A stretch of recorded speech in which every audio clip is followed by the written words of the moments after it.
po na mga upahan, kahit na ilalim ng tulay, binili na lang din po namin. Ito. Opo. Paano binili? Binili nyo? Rights lang po. Nabili ko po siya dati ng 7,500. So, malaking ginhawa yun sa inyo? Opo. Sige, puntahan na natin.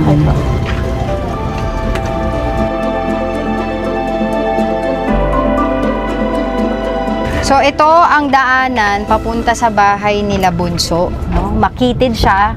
Kailangan isa-isa lang. At mababa. So, nakayuko ka talaga. Pagpunta dito, diba? Dito habang dumadaan ako, iba't ibang mga kwarto ang makikita po natin. Dito sila nakatira. Ang pamilya ni Bunso.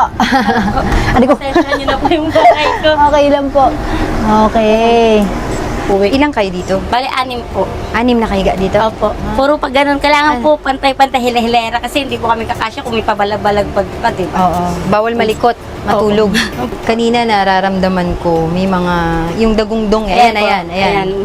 Pag dumadaan yung mga truck eh. Nasanay na lang din. Kasi no choice naman na po eh. Pinakakalaban namin po dito. Walang tulo. Walang Ligtas tulo. kami sa tulo. Pero sa baha tsaka sa alon po, yun po yung pinakaan namin kasi Pumapasok ba dito? hindi naman po. Kaso once na po kasi yung katulad yung dinaanan po natin na yan, once na po na masira yan, kulong na po kami dito. Wala na po kaming bababaan. Okay na rin naman po ako dito kasi naranasan ko na rin po yung dati na sa lansangan lang po kami natutulog ng mga anak ko. Di at least kahit papano, ilalim ng tulay, may nasisilungan.